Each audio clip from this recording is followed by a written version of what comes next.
दोस्तों कहते हैं ना कि भगवान मेहरबान तो गधा भी पहलवान। ऐसा ही कुछ इस क्लिप में देखने को मिलता है, जहां पर शेर के हमले से बचने के लिए ये भैंसा पानी में जाकर खुद को सुरक्षित करना ये ज्यादा जरूरी समझता है। लेकिन पानी में पहुंचते ही एक मगरमच्छ इसके ऊपर हमला कर देता है। हमला होने के बावजूद भी इस भैंसे ने धैर्य से काम लिया और किसी भी तरीके से खुद को पानी से बाहर लाने में सक्षम रहा। लेकिन यहाँ पर तो मुसीबत एक बार फिर बढ़ गई, क्योंकि यहाँ पर शेर के साथ कई शेरनियों ने इसे झुंड के साथ घेर लिया। भैंसा यहाँ पर खड़ा रहकर खुद को नहीं बचा सकता था, इसलिए ये भैंसा अपने दुश्मनों से लड़ते हुए यहाँ से दूर भागने लगता है। लेकिन हमलावर भी पीछे नहीं हट रहे थे और अब यहाँ पर ये भैंसा तो चारों ओर से घिर चुका था। लेकिन तभी इनके साथी इसकी ओर दौड़ लगा देते हैं, जिसकी वजह से शेरों के झुंड को मायूस होकर हार मानकर वापस लौटना पड़ा। दोस्तों वीडियो को जरूर लाइक कर देना। हिमालय पर्वत पर कोई भी शिकारी माउंटेन गोट्स का शिकार करने की हिम्मत नहीं रखता, सिवाय इस स्नो लेपर्ड्स के। यहाँ पर इस बड़ी बिल्ली की नजर एक माउंटेन गोट पर पड़ गई है और ये उसका शिकार करने की पूरी तैयारी में है।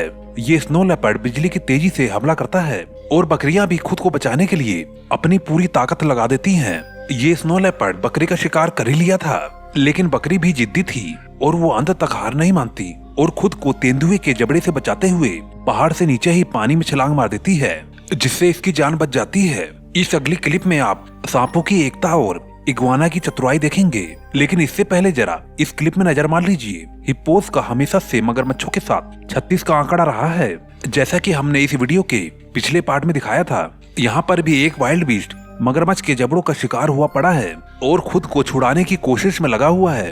ये जमीन तक चला तो गया था, लेकिन इस लड़ाई में मगरमच्छ भारी पड़ता है और इसे खींचकर दोबारा पानी में लेकर जाता है। लेकिन मैंने अभी आपको बताया था कि हिप्पोस के साथ इनकी पुरानी दुश्मनी रही है। ये दोनों हिप्पोस मगरमच्छ को देखकर उस पर हमला कर दिए, जिसके चलते मगरमच्छ को इस लड़ाई से पीछे हटना पड़ा।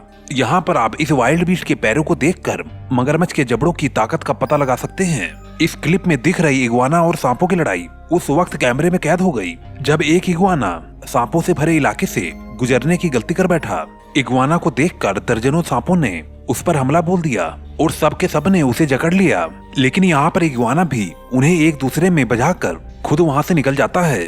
अब यहाँ पर इग्वाना को खुद को बचाने के लिए उसकी एक अंतिम कोशिश बाकी थी और जिसके बाद ये इग्वाना सांपों से भरे इलाके से बचकर निकलने में कामयाब हो जाता है। दोस्तों इस वीडियो को बनाने में काफी मेहनत लगी है, प्लीज चैनल को सब्सक्राइब करके हमें सपोर्ट जरूर दें। जब कोई साधारण सा पक्षी बाज से उलझने की कोशिश करता है तो उसका क्या हशर होता है, इस बात का एक सबूत आप इस क्लिप में देख सकते हैं।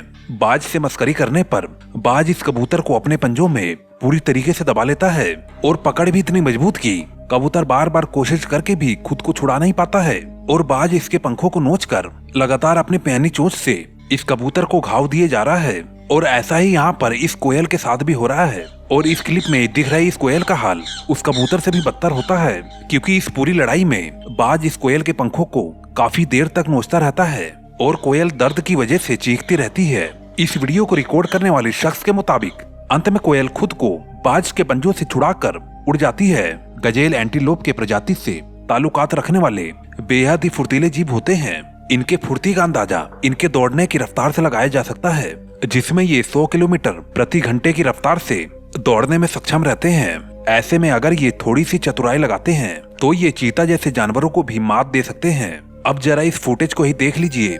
यहाँ पर एक चीता इस गजेल पर हमला करते हुए उसे पूरी तरीके से अपने काबू में कर लिया था और इसके बच्चे भी इस लड़ाई में इसका साथ देने चले आए थे।